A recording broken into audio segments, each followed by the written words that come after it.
when it happens, you got to capitalize and put in more work even harder. I make sure that I got my ducks in a row before I announce anything, and I make sure that if I fail, it's gonna be on me.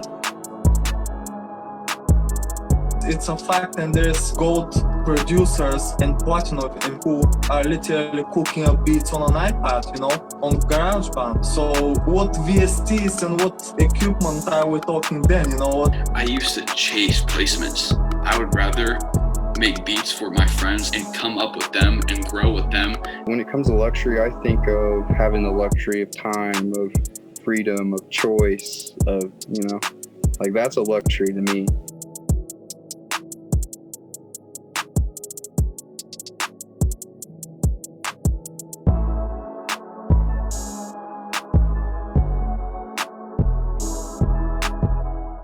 Check, 1, 2.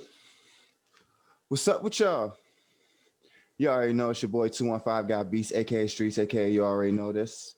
Producer's new favorite podcast, Let Me Rap With You. You already know season 2, episode 3. You already know how this goes. You feel me?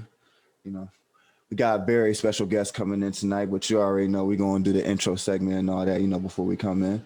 And, you know, this podcast is sponsored by LetterL. You know, think you're dripping. You ain't dripping till you come shop with us. You know, make sure you go get my guy Smash 215 at LetterL shop on Instagram. That's DEMOLIR shop, no underscore, no none of that.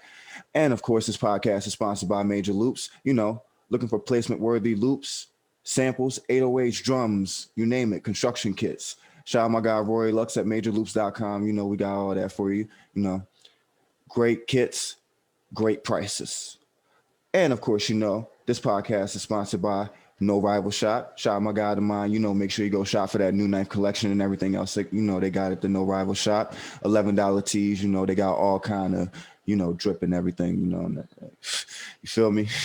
So much shit in the shop. You feel me? But, you know, usual vibes, you know, just another episode, you know, you feel me? Episode 3, season 2, which I'm pretty sure y'all recognize the shirt. Shout out my guy Bar, the 1%. I originally had wore the shirt, you know, for episode 3 of season 1, but that was the episode before, you know, we had gotten the 4K and all that, before, you know, we had one official. So, you know, I figured, you know, let me bring it back one more time, just so, you know, they get the clear view. You know, you feel me? Also, you know, a lot of people been showing love, you know. Shout out my guy Tom, you know. Make sure y'all also, you know, y'all try and get lit, you know, got some good gas and all that, you feel me? Make sure you go get my guy, Cali Best Buds. That's with 2 S's. CaliBestBuds.com. You feel me? Shit gas, you feel me? Legit shit, you feel me? You know, shout out my guy. But y'all already know how we doing. Lit. You know, we rolling one and shit, you feel me? But besides that, you know, usual positive vibes, you know, birthday had passed and all that, you know, just, you know, what better way to, you know, start the season than, you know, on my birthday, you know, just usual shit like that. And, you know, the Quellz interview definitely was lit. You know, gems, all that, man. Appreciate you, bro, on that one, man. You have given crazy gems for that episode. You know, I wasn't even prepared for some of the gems you was dropping on that episode. You feel me? So, you know, definitely shouts out to you. Shouts out to On 10 Studio. Shout out my guy Bark. You know, you feel me? You know, shouts out to all y'all. You know, may y'all see, you know, all the success with everything coming to the studio and all that.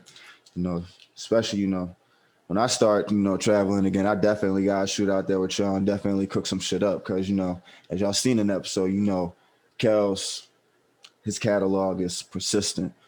Whether it's producing, engineering, you know, DJing, don't matter, you know, his catalog stay persistent. So, you know, definitely, you know, shout out my guy Quellz. You know, definitely shout out to Bark for, you know, plugging in the episode. Because, you know, if it wasn't for Bark, actually, literally right after we did the Bark interview on episode 1, we had got that cranking. So, you know, we've been had that prepared, you feel me? But, you know, aside from, you know, the good vibes and all that on my side, you know, I just hope everybody, you know, positive vibes, you know, everybody cooking up, whether it's an artist in the studio, whether it's a photographer, you know, shooting flicks, you know, videographer, you know, whether it's a producer making beats, engineer getting a mix and master done, you know, it really don't matter what you're doing. You know, I just pray that everybody, you know, just getting something done, because, you know, times we in, you know, I know it's hard, but that creative space is still possible. You feel me? You know, definitely about to, you know, guest about to get ready to hit us up in, you know, 5 minutes, you know.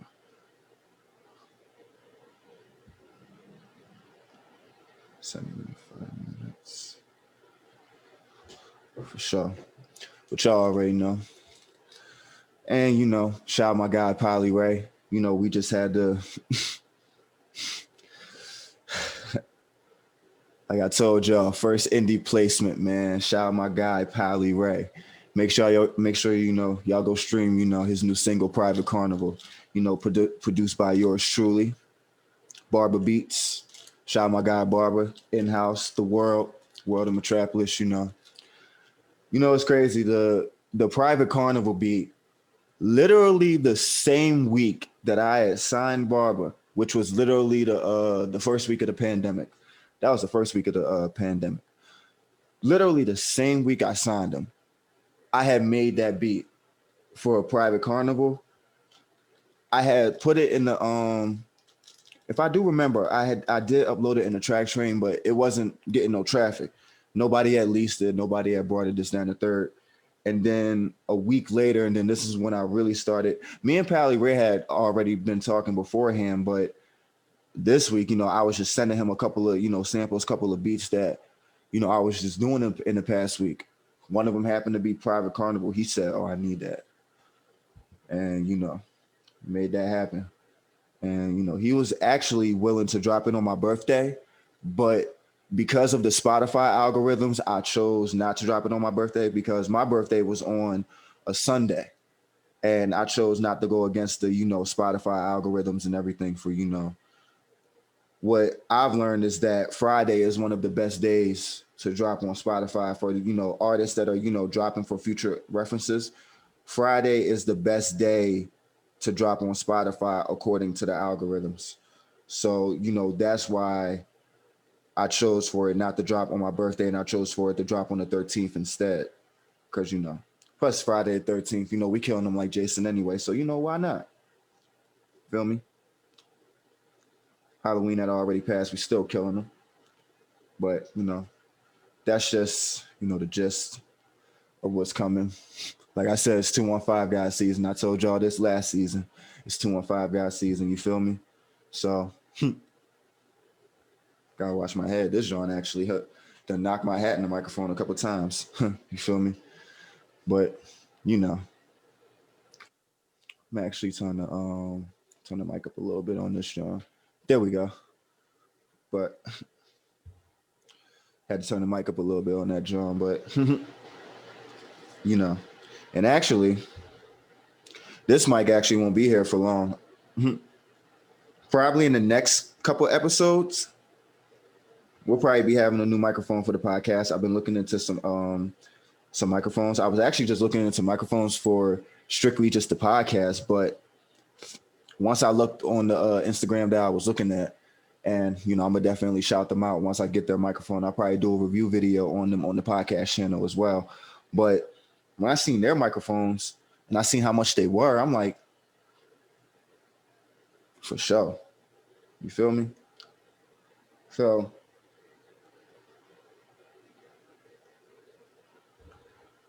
other than that, week by week, we just, you know, revamping the season. You know, got some crazy guests coming for the rest of the season. You know, this, like I said, this is only episode 3. We only 30% in season 2. And it's only going to get crazier from here. We already on 10, and we only on episode 3, but we already on 10 again. You feel me? Unintended. But, you know, about to get this guest call in. You feel me? Trying to make the intro segments, you know, shorter. Because, you know, I really like to let the guests really get into, what we talking about.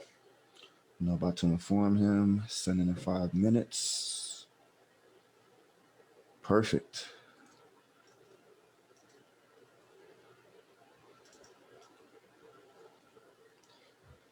Had to be more specific in the title of the email, just so he know.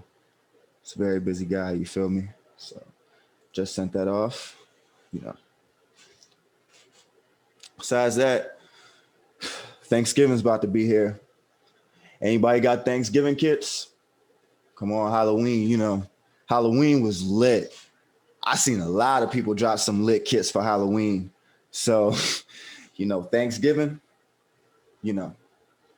tis the season to be given.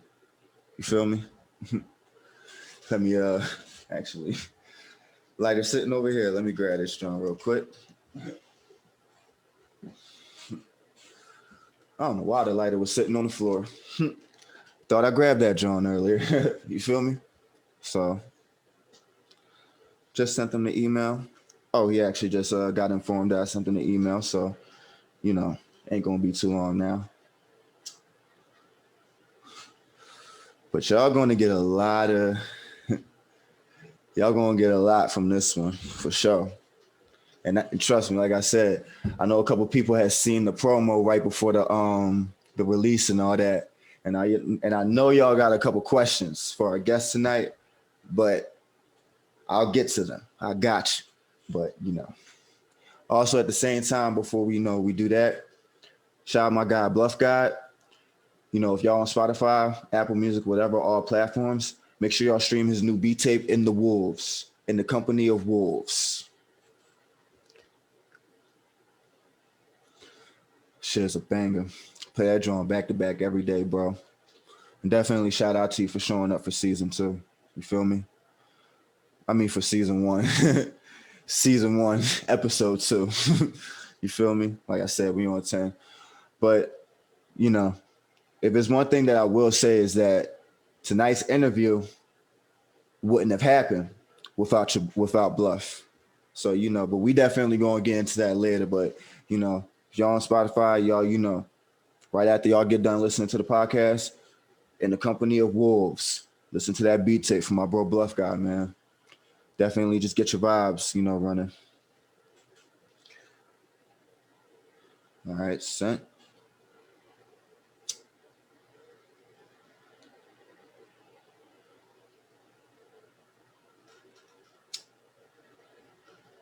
Strong boating a little bit.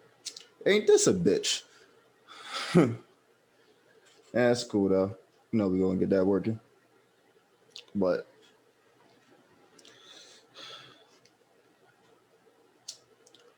other than that, definitely got some more music coming soon. Like I said, D Mills, Woo, Pally was just a start. That was just the start. Like I'm telling y'all, that was just the start. It's 215 guys season. Got plenty more coming for y'all. You feel me?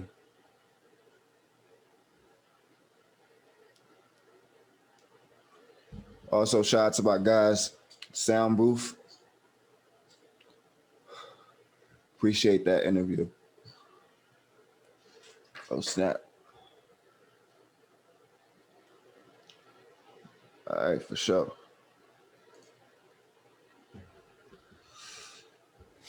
All right.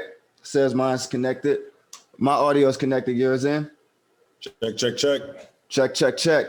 Let Me Rap With You podcast. Your boy 215 Guy Beats, aka Streets, aka you already know this. We got special guests and legendary TheLetterL Beats in the building. What is up with you, bro?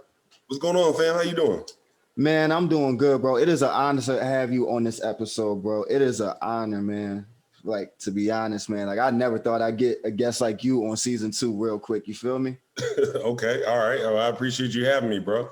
Man, definitely, shout out to our boy Bluff Gawd. As I was telling him in the intro segment, Bluff was one of the ones that, he made this happen. You feel me? Yeah. And, but, we going to get right into it. We ain't even going to waste no time. I really want to start from the beginning, like, from the upbringing, where you from and what really got you into starting music in the first place. Yeah, man, I'm from Columbus, Ohio, man. You know, where I didn't have a ton of money to try and start making beats when I was young. I played the saxophone, you know, for a few years, but it wasn't until I was like grown, kind of like out able to make my own money. I could afford equipment. I started making beats, just got into, I think the first thing I had was like an MPC 2000 XL. Before that, actually, I had the ASR X before that, and then I had the MPC, and I really liked it, but I didn't love you know, I'm a visual person, so I wanted to see the sequencer like a little like bigger, brighter. And I had a buddy who put me on Reason, and that's been my bread and butter ever since. So yeah. Wow, that's actually a first. That's actually a first on this podcast. A producer talking about Reason. You know, a lot of people actually, you know, everybody's so in the FL Studio. You know, everybody be sleeping on Logic Pro, Ableton, Reason. You know, what made you put Reason over FL Studio? Well, here's the deal. So, man, this is crazy. So, I actually did an interview earlier today, and somebody had asked me a question, and I really went back to the first time I really was like, yo, I gotta learn how to make beats. Like, I'm thinking about, I started making beats like 07, right? But like when I was in college, like 03, man, I had a dream that I had made a beat. And I woke up from the dream. This is like no bullshit. I woke up from the dream and I was like, yo, how did I do that? And I could feel my brain starting to go there, right? Because remember, keep in mind, I didn't start making beats till like 4 years later. And I was over my friend's house maybe like a month or so later, and he was on his computer and he's showing me something. And I was like, yo, what is that? It looked kind of cool, like a video game almost, but like different. I was like, yo, what are you doing? He's like, oh, I'm making a beat. I was like, oh, you can make beats? You know, I was interested in it. I just didn't know how to, and I ain't had no money, you know what I'm saying? And I was like, what is it? He said, it's called Fruity Loops. Do you remember what Fruity Loops it was around that time? Huh? Do you know what Fruity Loops it was around that time? Like, was it 7? It might, I want to say might have been 5, 6, something like that. God damn. It was like, this is a minute ago, right? Where the main thing was like you poke the little dots, you know what I'm saying? Poke the little dots in the legacy boards. Yeah, so there's that. And so I remember, you know, it's the homie in college. You know, I went over there, we gonna roll up, whatever. I remember I messed with him for 2 seconds. He came back with the raps, he rolled up, went out party, whatever, you know what I'm saying? Yeah. And then I remember when I did first start making beats, I did spend a couple days with FL because they had that Guitar Slayer thing back when like Party Like a Rock Star was out. And like I messed with it then, but even then I just was like, it felt good to make loops, but I was at a point where like, yo, I'm trying to get close to like making a whole beat. And what is that all about? You know what I'm saying? For sure. And for me, I guess with Reason, like people think Reason is complicated. It's not. You can set the racks to auto wire. It only gets complicated if you try to do some crazy. Can I curse? Of course. It don't get complicated if you try to do crazy shit. You know what I'm saying? So it's like, I get it. You know, I get it how some people do FL. I mean, for me, it's just like I got my whole sequencer right there. I know what the whole beat gonna look like. You know what I'm saying? So it's just how your brain works type shit.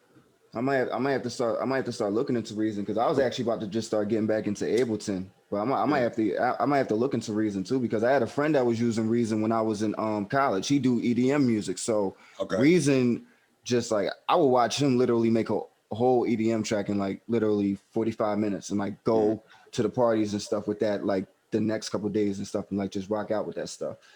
Well, and then here's the other thing about Reason you gotta remember too. I mean, and I'm unbiased enough to give honest pros and cons, right?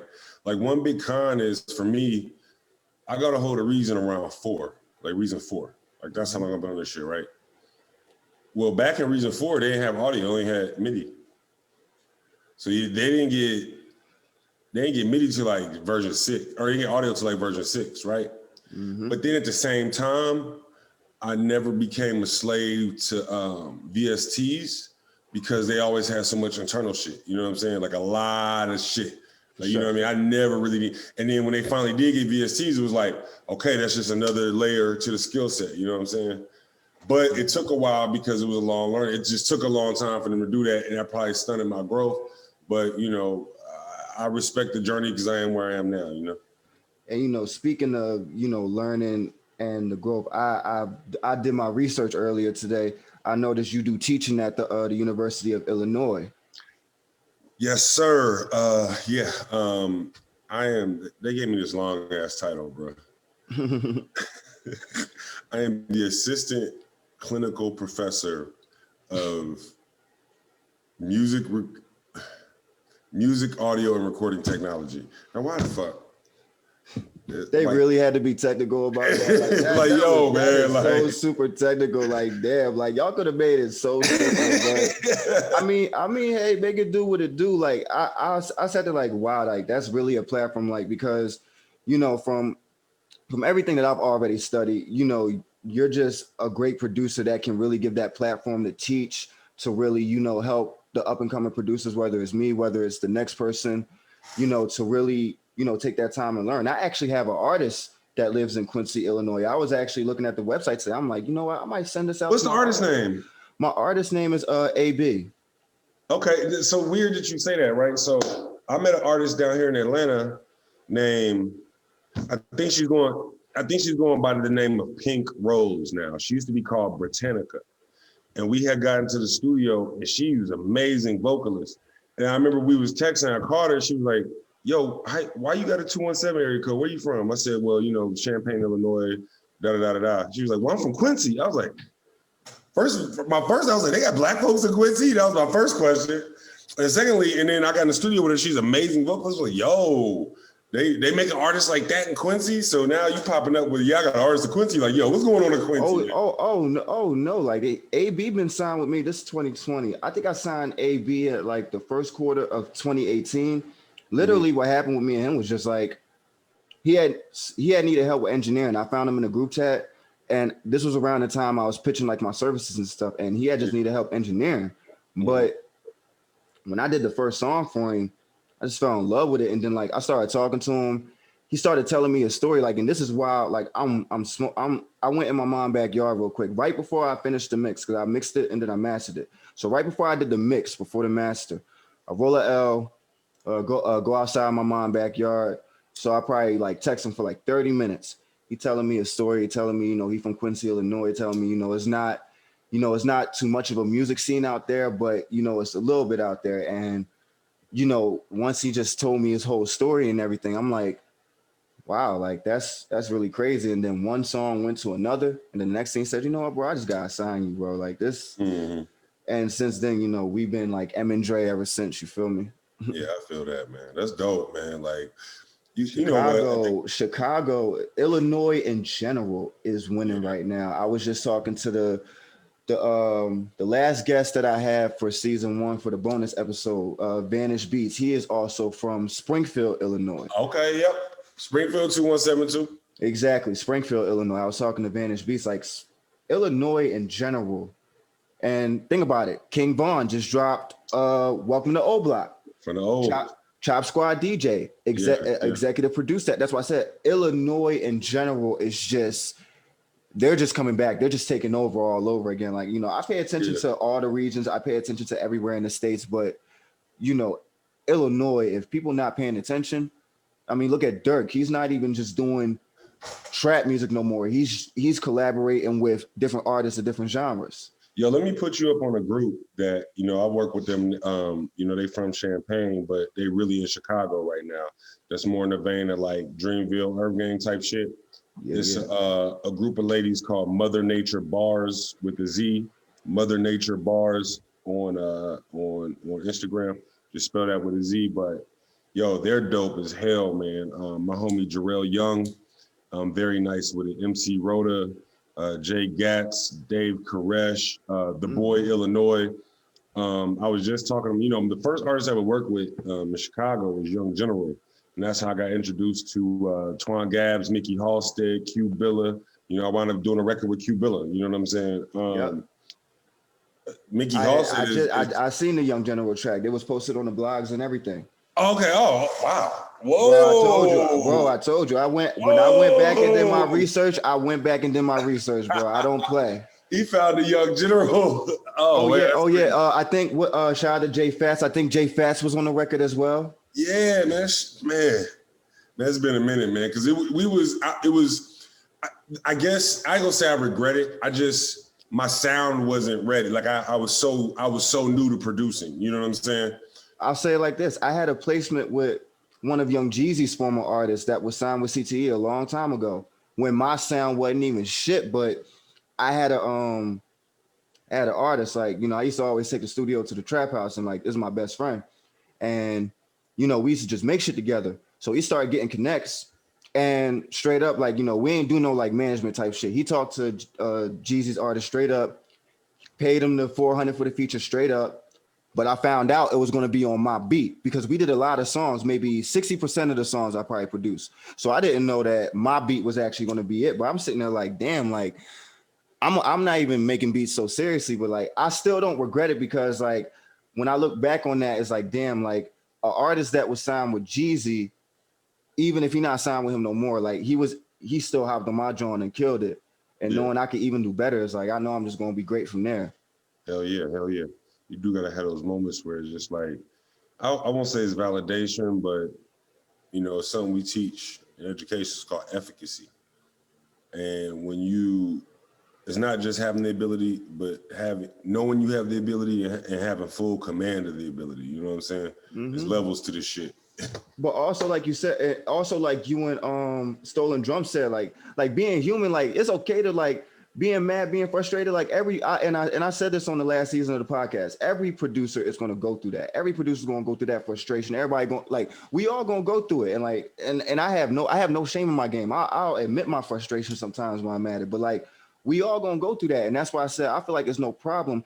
Like STLNDRMS said on the episode of the Producer Grind podcast, it's okay to be mad. Like, it's okay to go through those moments because it's those moments that's still going to count in the long run. Like, damn, I went through all those hard times. Those nights I was mad. Like, damn, like it was worth it. Like, you feel me? Mm-hmm. Most definitely. So, and actually, speaking of STLNDRMS, because I went and did my little research on him too, and I actually have a series of questions, not even just about him, but what's your relationship with him? Because I had seen he did a lecture at the University of Illinois. I had seen he did a lecture there. And I know y'all had a relationship before the Producer Grind podcast. I know y'all had like a long-term relationship. So like, what's the backstory with you and him? Man, listen, it's, I think it's just like-minded individuals will find each other.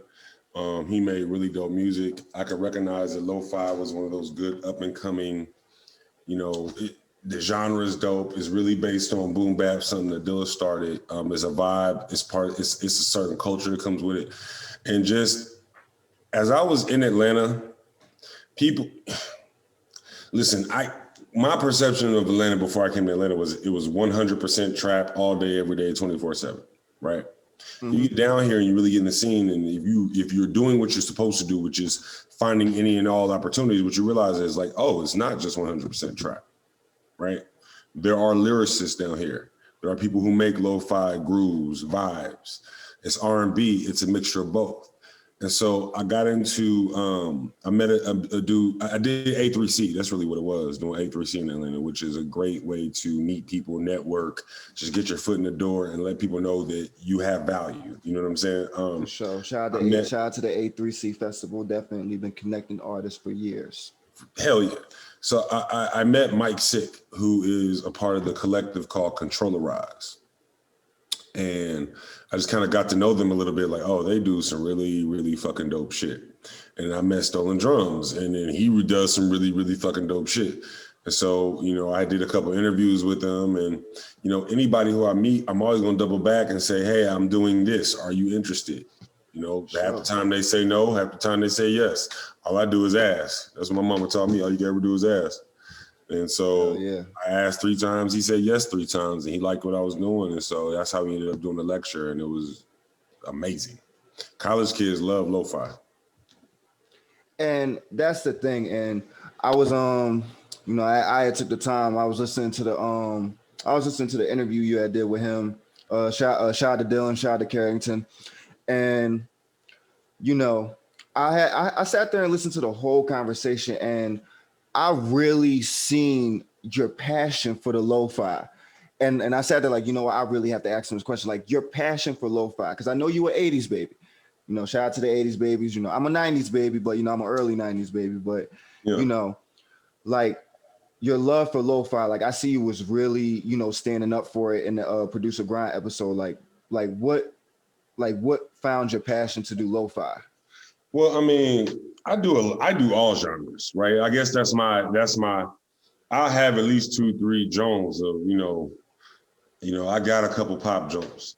It might be a certain style of pop, but it's pop. It's trap. I got lo-fi. I got soul. I got a lot of genre mashup. You know what I'm saying? But You had mentioned thanks to lo-fi, you were able to do trap, soul, and pop on your on your projects and stuff. Exactly, because I try to find the mesh points, right? What makes you can interlace a lot of different parts of everything, right? But also like the reason that's important is because every genre comes with its own culture. You know what I'm saying? And one thing I was recognizing, especially this is around the time I started really working with college students, right? Because even though, this is my first official year in this full capacity with this role, but I've been working with the University of Illinois since 2015. You know what I'm saying? For sure. And I was recognizing that, college students love lo-fi. Beats to study and chill by. That originated with their demographic. And so, you start to study the parts, what makes it dope. It's like, hey, there's a bunch of stuff, but you need to go find this guy stolen drums. You see these guys controllerized. They do it a certain way. You know what I mean? Definitely. And I was listening to Stolen Drums earlier. I can definitely tell the difference between him and a lot of like other lo-fi, artists. I can definitely tell the difference, but that's something I would have to get him on the interview for himself. You feel me? Yeah, most definitely. But like just seeing all the different, versatile genres with even just doing lo-fi, would you tell producers that, and like you said, college students, they love lo-fi, and a lot of people are still attending college to these days, virtual college, whether it's Zoom, no matter what, like people are still attending colleges. I got friends that's graduating classes this week, last week, so on, shout out to them. But would you say that getting into lo-fi, even if it's just a side hobby, not saying that a producer like, okay, you have to do lo-fi full time. Even if it's just a side hobby, you might do a lo-fi beat once a week. You might distribute it, might put it on your platform. Would you say that might get you a cheat code into getting your name out as a brand? Not really to bring traffic into beat sales, but getting your name out there as a brand. Yeah, lo-fi. Here's the thing about lo-fi. They don't discriminate on playlisting. Hip hop discriminates, R&B discriminates, pop discriminates. I've noticed. Lo-fi don't, and that's the difference. Shout out to my homegirl Lost Mine, because she dropped a series of lo-fi tracks in the past month, and they all just been making random playlists. Yeah. Oh yeah.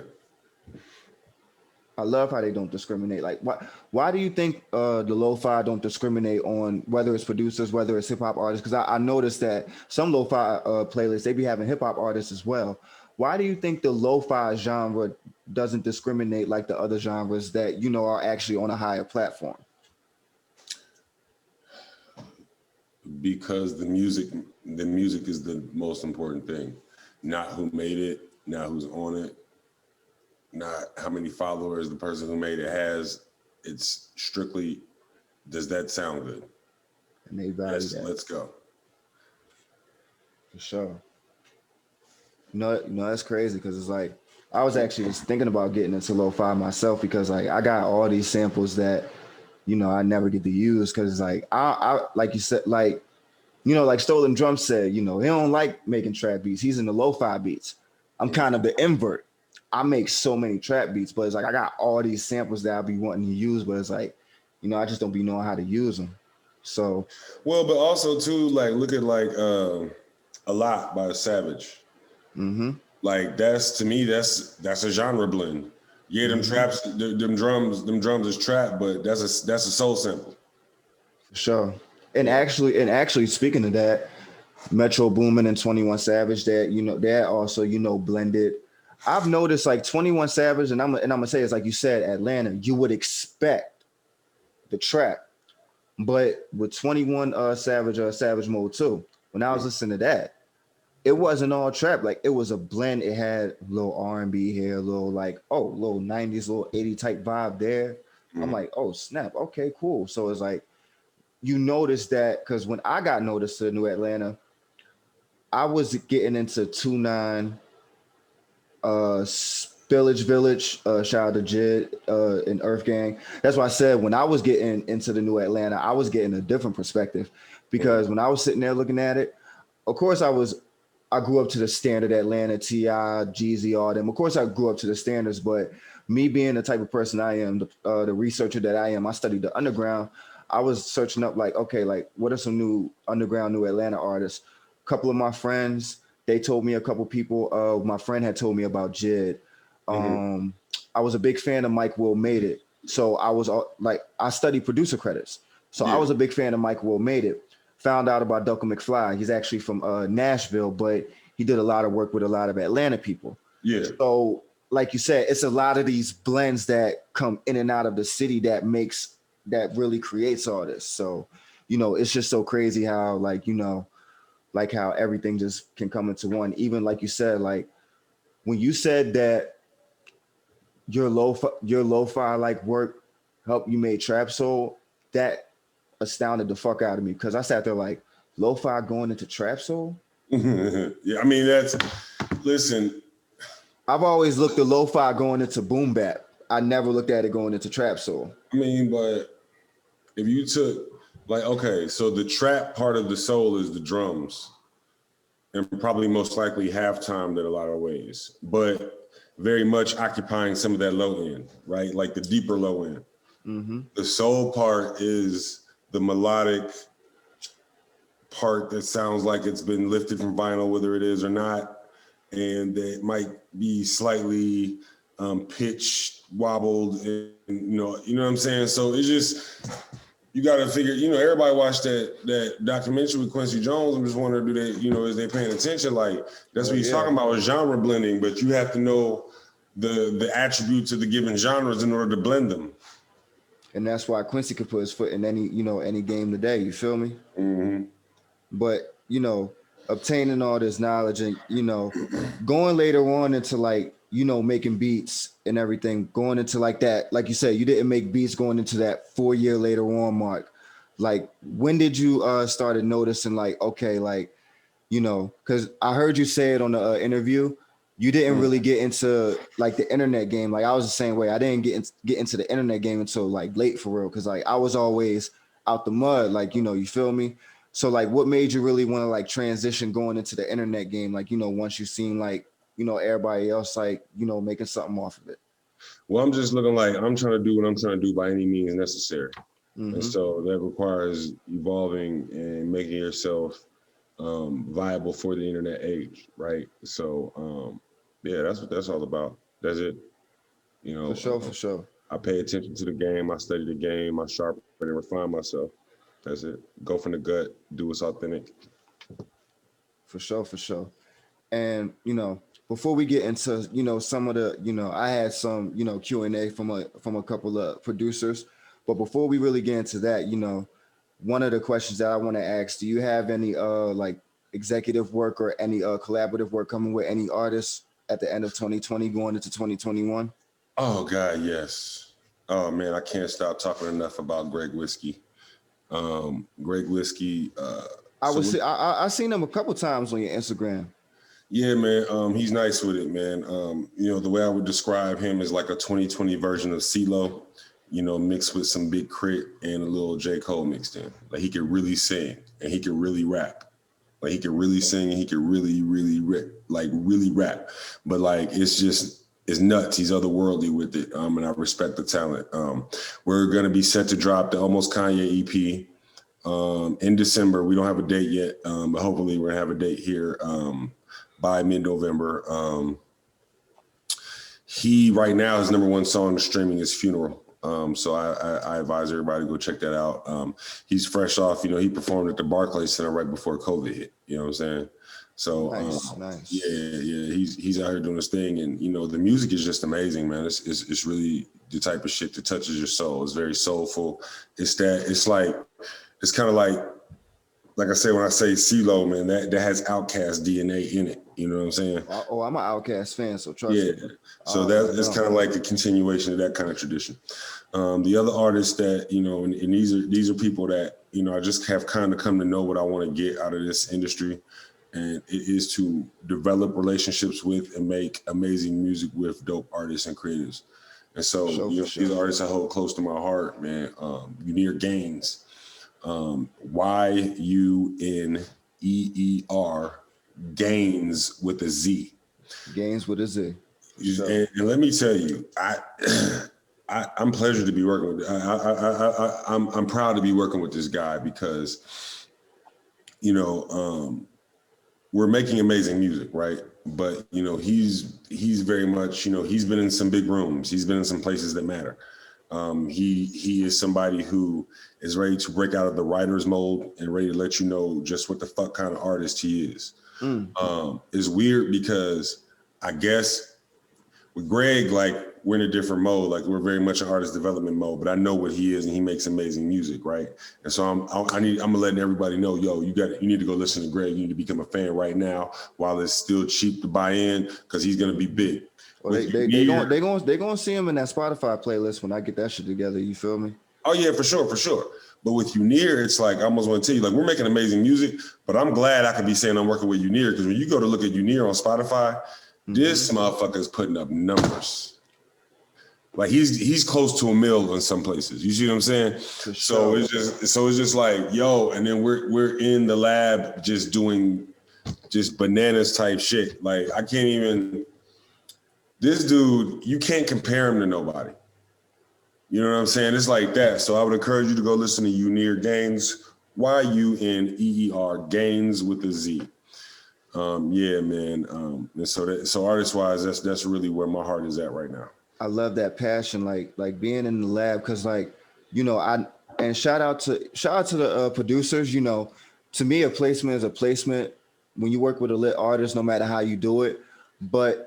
And I've heard this from Chop Squad DJ, when you just sitting in the lab, sitting in the studio with that artist, the experience is so different. So it's like how can you speak like from the experience, rather, because, like, you know, you're not sitting from the, you know, the producer just sitting in his bedroom emailing beats and stuff. You're actually sitting there building the process. You know, what's that experience like, so you can give those, you know, the producers who want to say, should I, you know, take that trip, or should I just go out to my city and go reach out to a local studio? Like, you know, what's that, you know, experience tip that you can give them?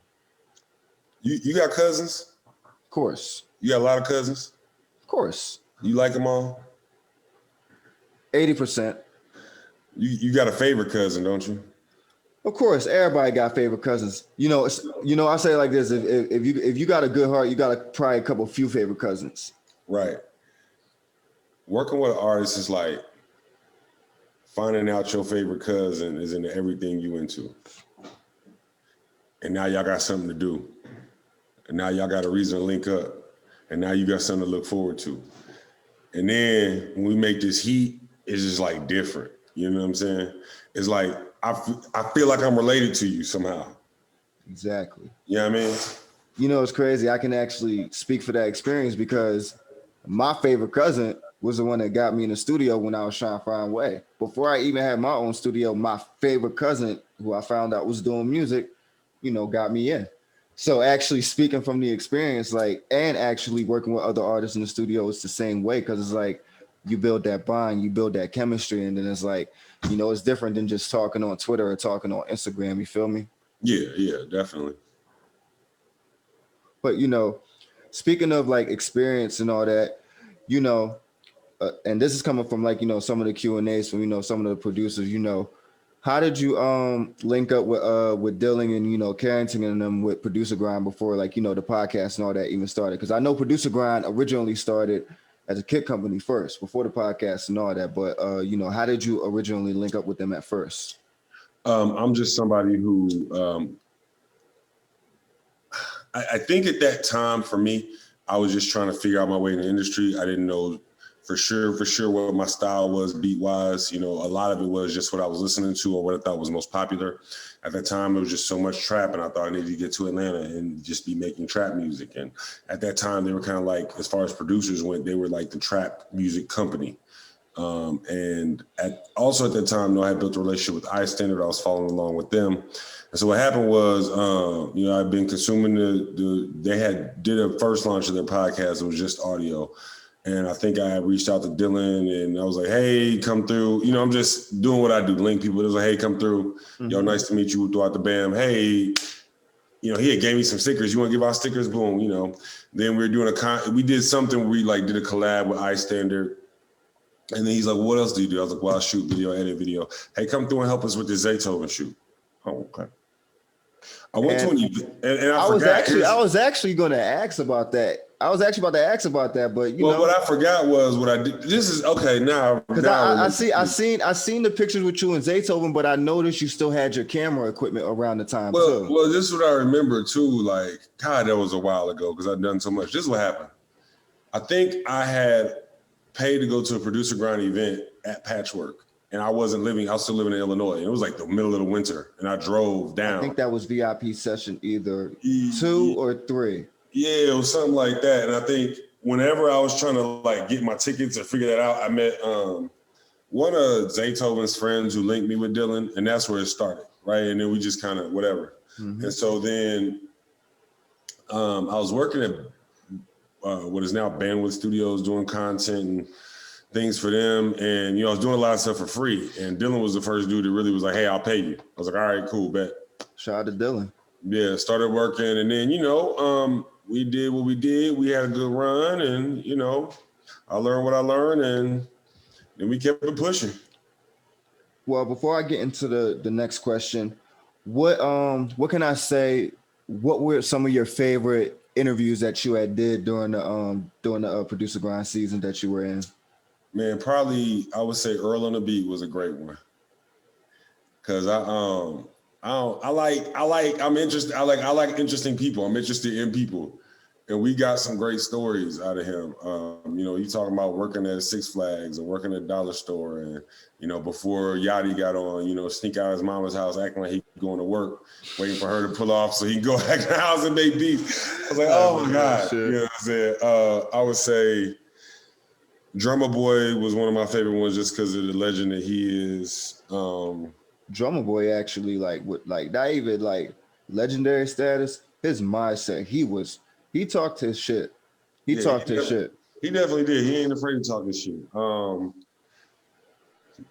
The Zaytoven interview was cool. I liked it. It's Zaytoven, you know what I'm saying? But at the same time, he didn't really give us, it was a regular interview. You know what I mean? I like shit that stands out. No doubt. The stolen drums interview was definitely one that stood out because he gave an M from he stood up for his lo-fi passion, but he still gave an M for other things he was doing, and especially talking about other ways of income and stuff. I felt especially out of all the ones that I was looking at that you were in, that was probably, I'll say, my favorite one of all time that you were in. I want to say it was my second to last one.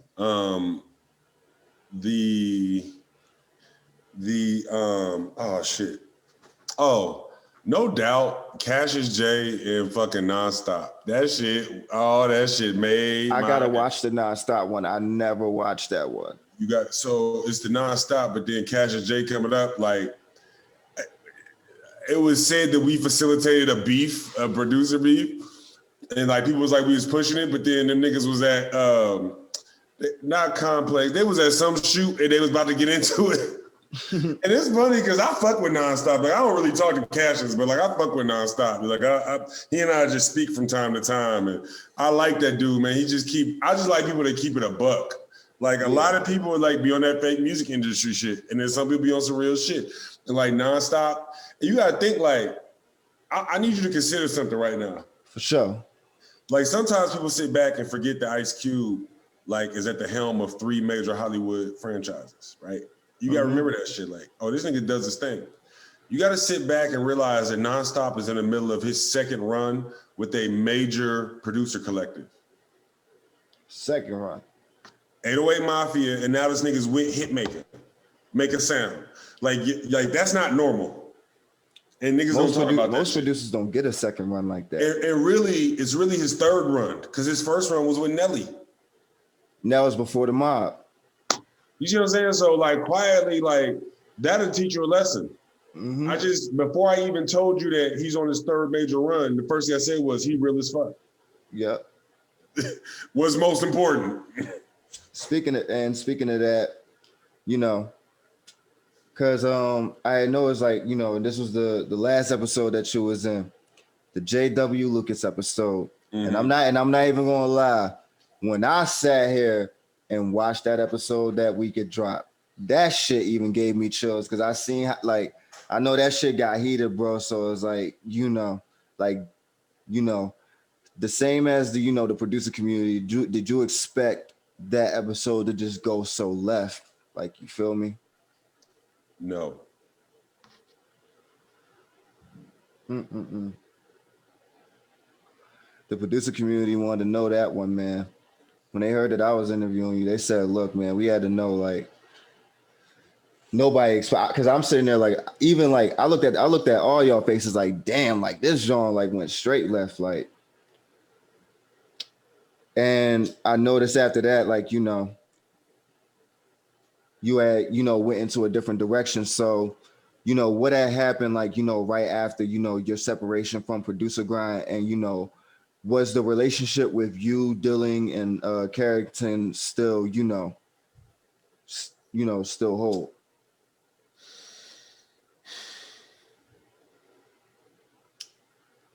To answer your first question, right after Producer Grind, I started Dog Life. To answer the second question, it was a business relationship. Mm-hmm. For sure. And that's the best way to say it. And, you know, honestly, since then, like, because I kept up with you since then, like, and then Bluff hitting me up telling me that you wanted to do the interview. Like, I sat there, like, because, like, I'm really proud of, like, all the moves that you made, you know, once the separation, because now you're working with artists, you're in the lab, executive producing type vibes. And, you know, it's giving you a better direction, you know, independently. And that's the one thing that I like about the producers and artists and creatives that I talk to, that no matter where they came from, no matter the milestones that they've hit, like no matter what happens, they still keep it moving. They still keep it they still keep it pushing forward, and they still keep everything climbing. And, you know, because a lot of producers, you know, they'll sit there and look at, you know, they'll look at a rise like that and think that, oh man, I can't recover from something like that. But no, you just keep your path and keep your direction and just keep it forward. That's how I look at it. Time out, my nigga. Producer Grind didn't make me, my nigga. I made me. No, I didn't say no. I didn't say they made you. I said the milestones. Well, what I mean, but I'm not saying you said that. Yeah. That's not, don't get me twisted. That's not what I'm saying. Yeah. You said recover from. Yes. Nigga, I'm me. Like, you feel me? Sure. I'm the LetterL. Everything I do, you know what I'm saying? Like, I don't mean to be on, you know what I'm saying? Like, I don't but I'm not trying to talk like, but we keep it 100. At the same time, I ain't shit, but at the same time, I am the shit. No. Don't ever say you ain't shit. No, but here's what I'm saying. At the same time, I am the shit and I ain't shit at the same time. And here's what I mean. When you carry that philosophy, you know, like, I know what I can do, but I stay hungry. Exactly. You know what I mean? I stay dissatisfied and I'm always moving forward. And it's never going to be anybody else who would define who I am but me. You see what I'm saying? I am the master of my own narrative. And so to say that, when you say, hey, recover from, hey man, that was just part of the plan. Yeah, I'm doing better now than I did at the end of that situation. That's no disrespect to anybody there. But also, like, I'm always going to be the master of my own destiny. So when you say, we use the phrase recover from. Yes. Ain't no recovery. You know what I mean? Everything just stay. Because you got to remember, in addition to doing this shit, I still got to put food in my mouth. And I still got to make sure my son got his braces. And I still got to make sure the roof is over my head. I still got to figure out a way to fund and reinvest into my business. I still got to find a way to be camera ready and all that kind of shit. You know what I'm saying? Like you said, like always like you and Stones always gotta keep that, you know, no matter what you're doing, gotta keep that rent paid. You feel me? And you know, that's the one thing that, you know, some producers, you know, they tend to get lost in the sauce, like, you know, oh, I gotta do, you know, oh, this, that, and the third. No, man, like, you know, you keep that food on the table, that's gonna be a part of the journey. Yep. Because like you said, because if you don't got, you know, food on the table, you know, for little one, you know, how you gonna be able to push forward with this? You know, you wouldn't be able to do the interview with me if you know, was doing that. And like you said, but you know, a lot of producers, and you know, I like how you responded with that recover, and I like how you responded with that, because that's the attitude that producers need to have. Because a lot of producers, they'll tend to reach a certain milestone. Let's say, for example, that first placement. And trust me, you've interviewed a lot of people where they talk about that first placement. A lot of these new generation producers, they'll tend to think that first placement is like, okay, I'm on. You'll get complacent in that mindset. And then it's like, okay, now what you gonna do after that? Let me explain something to you, bro. And this is why I knew this is what helped me get to this mindset. Now, keep in mind, so I am the shit, but I ain't shit at the same time, right? Yeah. So I ain't nobody, I ain't shit, right? Niggas that had really hot records between like 13 and 17 used to beg me to be on that podcast, to the point where I'm like, yo, what? One day I was at a release event. I'll just say I was at a release event, and you know, people, we just network, we talking, and you know how you kind of get cornered. And this dude had me cornered for like 15 minutes. And I knew who he was, and he explained to me his credentials. And I said, there's no way he should have that credential and feel the need to take up this much. His time's supposed to be more valuable than my time. You see what I'm saying? That showed me something. It just showed me a whole lot.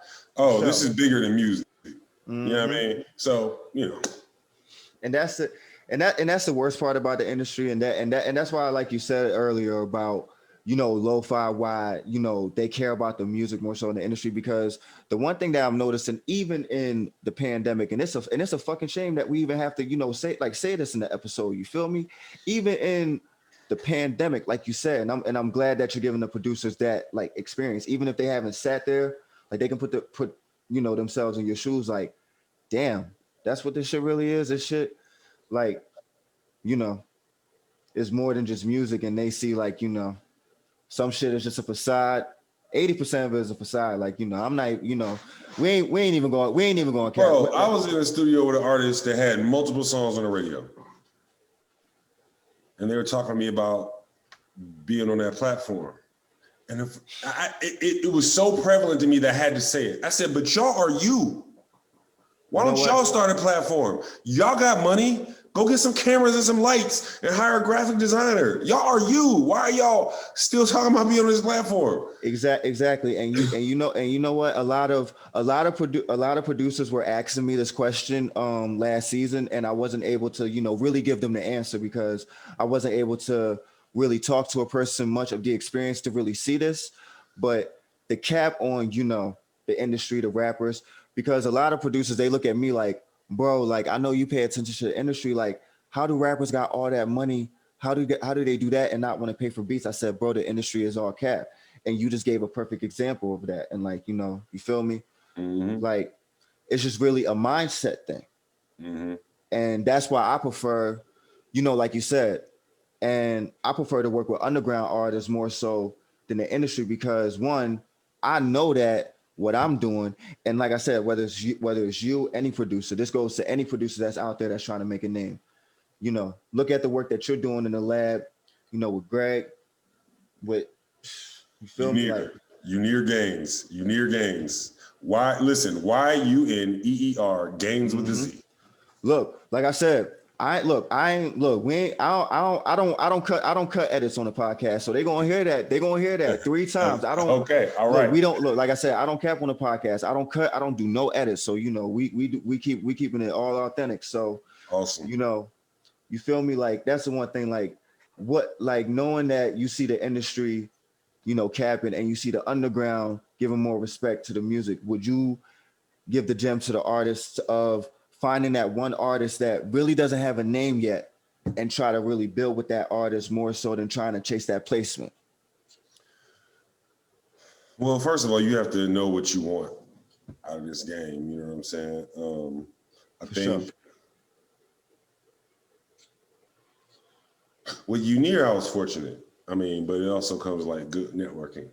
Like I was attending a series of collaborative events that the homie J Hatch had been putting on. J Hatch, formerly of iStandard, now Mogul Status Media. And he was just bringing artists. I remember iStandard, yes. Yeah, Shout out to him. So he's bringing artists. I mean, it's Mogul Status Media, mogulstatusmedia.com. But he's somebody that can help you if you're a producer. And so I went to a series of collaborative sessions and I met Yuneer Gainz, and he and I formed a relationship and we started working. And it's just weird because I'm thinking of, anyway, where we are now. And I know I said it is the way I just, you know, Yuneer was in there snapping. Like he was just in there. We was at Bandwidth in Atlanta. He was just in there. Okay, for this next 30 minutes, I'm going to be Trippie Redd. And then after that, I'm going to be West Side Gun. Because we just cut hooks. And this was the first session that you ever met him? Yeah, I mean, well, we did like 3. I think the first time I listened to what he did, it was crazy, like a Chris Brown reference. Because what you do is, you know, you go to the sessions, and then what Hatch does is he has contacts. And he's like, hey, we're looking for these type of records, and you're going to cut hooks for them. And so that's what we do. And so he had did some Chris Brown shit. And the second time I got him, I was in the room, but I got him to do a Trippie Redd hook for me. I don't even know what happened to that. The third time I went to him, I said, can you do West Side Gun? He's like, well, sure, let me hear it. Yeah, I'll be right back. Oh, this nigga snapped. He did it. Man, this man is just, anyway, so when I started getting my ducks in a row, I just reached out, I was like, yo, I want to work with you, blah, blah, blah, blah. And just, we're right before literally, he and I were on the phone, and I was waiting for you to send a link to get off the phone with him. We were talking about the next studio session in December. And then we were playing studio sessions for the summer. For sure. Shout out to that game plan. And like that's another part that not only producers but artists that need to learn, like that game planning, preparation, like and getting everything ahead of time, that really matters like in your career. Because you know everything isn't going to happen on the spot for you. Everything isn't going to happen, you know, overnight for you. Facts. And you know, one of the last, and this is actually a question that I actually had, you know, because you know the producers, you know, they ain't do the research like I did it, and like I had to combine it because I was doing the research, and then like I heard you say the word on the producer grind episode of Stolen Drum.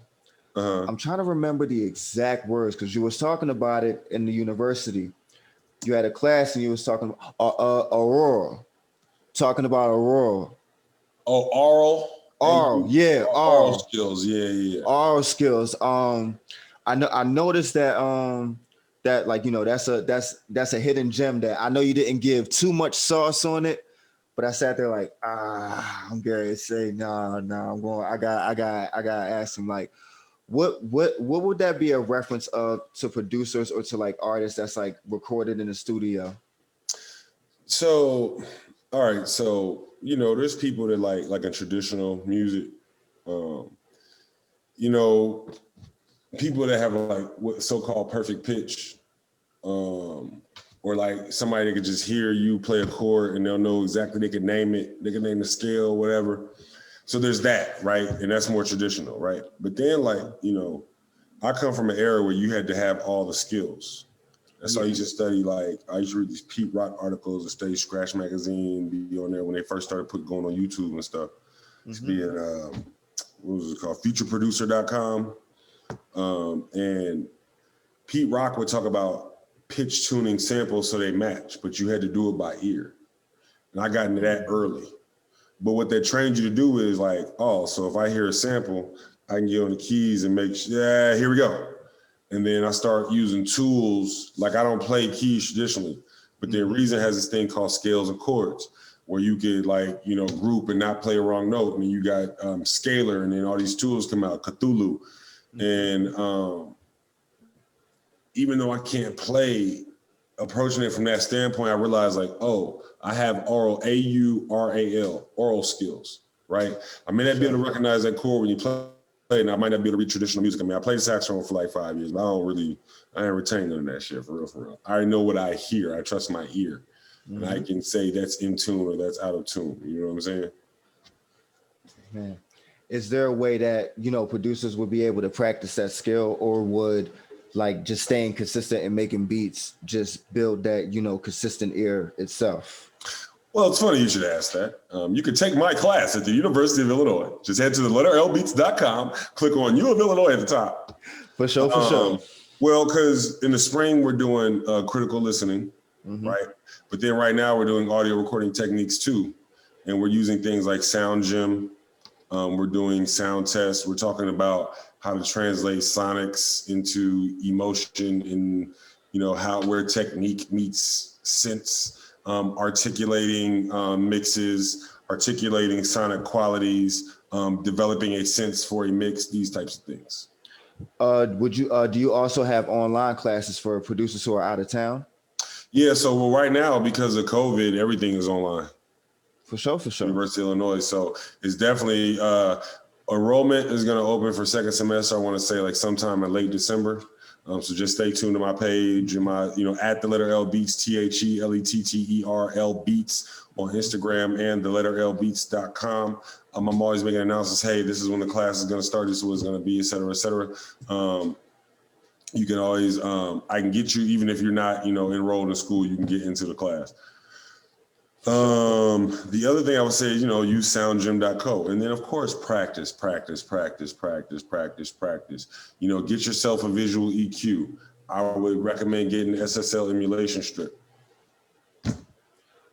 For sure. And I noticed that, you wearing the shirt because, I pay attention to everything. Yeah. What inspired you to come out with the merch? Boom 808 and all the merch, the stickers, the pens. I noticed that you had a lot of merch. I was actually interested in buying a couple of them for my birthday. You feel me? Yeah, man.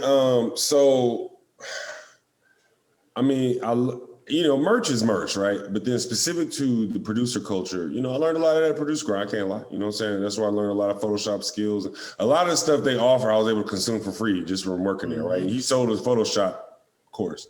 Well, he basically gave it to me because that's part of the work I had to do for the company. You see what I'm saying? Mm-hmm. So I learned how to rock Photoshop, and then I made my first design there, and he let me walk away with the IP.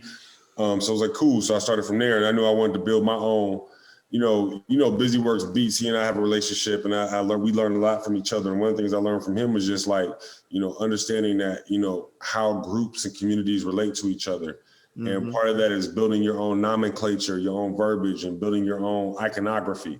And so this is my contribution to the culture. And it's weird because, obviously I'm charging for it, but what I attempted to do was to make something that was so dope, you felt good about paying for it. You know what I'm saying? And at the same time, it perpetuates our culture and what we do. Like, I would never sell something that I myself wouldn't wear or don't think is dope, right? And then you combine that with the elements of we love logo spoofing, right? Mm-hmm. So everybody loves that beat maker tee. Hey, hold on, man. Marquis with the beats. He passed, man. This week. That fucked me up because we did it behind the beats with him. I think with Marlo Quill. And that was I think that was on like the first or the second season behind the beat. Yeah.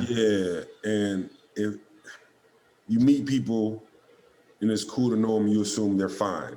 Hey, he's doing his thing over there, they're doing their thing over there, she's doing her thing over there. And sometimes you forget that life is precious. For sure. And I saw his passing on social media. It just messed me up. He used to stay out in the South Side where I first lived when I moved out to Atlanta. Mm-hmm. And so I was thinking about something I was about to say, and I just remembered that. It just messed me up. Oh no, for sure. And I'm going to say, like, if he was definitely a part of the journey, like you said, like, if everything plays a part in the story, and even though he passed, we'll make sure that the name live on. You feel me? Now I remember why I was gonna say it. Mm-hmm. Somebody had made a memorial to him. It was on Facebook, and he was wearing that Beatmaker tee. Regardless of how I feel about my relationship with them or whatever, right? That's a piece of producer culture that matters. For sure, for sure. He was a producer that mattered to us.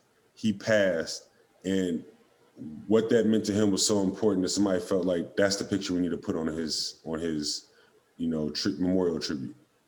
You see what I'm saying? That's the power of community and creating that culture. You know what I'm saying? The community matters the most. Like if you don't got that, you really don't have anything, honestly. That's facts. So, but definitely rest in peace to him. But besides classes and all that, do you have any lo-fi projects or any other type of beat tapes coming out in the next year for 2021? Like I said, the main I know you got the artists. Yeah, the almost Kanye. Gainz. I think we need to do it one more time. Oh, Yuneer Gainz. Let's do it one more time. YUNEER Gainz with the Z. But go stream Yuneer. But he and I, he and I are on a schedule. Mm-hmm. So I'm just gonna be honest. Stay tuned to the content, and I hope you can become fans of what we do. I hope if you are watching this, you go check it out. You'll say, I fuck with them. I want to follow. I want to stay in tune, right? The truth is, Yuneer's on a different type of time. And when you go check him out and see what kind of numbers he's putting up, you'll understand why he's on a different type of time. So with Yuneer, we're probably not going to see anything until fall of next year, right? But Greg and I, December, Almost Kanye EP. Greg Whiskey, TheLetterLBeats, Almost Kanye EP. And that's what you need to be on the lookout for. And until then, go stream Funeral by Greg Whiskey on Spotify. For sure. And I'm definitely about to, roll one to that shit, as soon as I get off the episode, you feel me? But appreciate you. Look, bro, it was great talking to you. It was great, getting the answers, from the questions that I had from you, the questions from the, the producers that they had for you. And, especially even the lo-fi questions, because like the lo-fi questions not only came from me, but, I have a lot of lo-fi creators and stuff that are really into lo-fi. And this interview will definitely just give them that boost. Like, wow, wow, maybe I really can go in that direction. Because I was telling a couple of my friends, like, bro, you can definitely go in that direction. If this interview is what you need to, motivate you, then I got you. Hey, I'm gonna tell you, if I could just give out one general piece of advice for lo-fi: compose with frequency in mind, texture matters, and groove matters. For sure. I'm gonna take that jump myself. But look, dang, that's crazy. Wow, that's crazy. I just learned so much about lo-fi. Like it's just so crazy. Like it's just mind blowing what I learned from that shit. But it was great having you for episode 3. Appreciate the fans. Appreciate everybody that's going to tune into this. Let Me Rap With You podcast. Your boy 215 got beats, aka Streets. You already know this. TheLetterL Beats. Thank you so much, bro. And you have a great night, my brother. Hey, man, I appreciate you, man. Thank you, man. Have a good one. You too, bro. Peace. All right, for sure.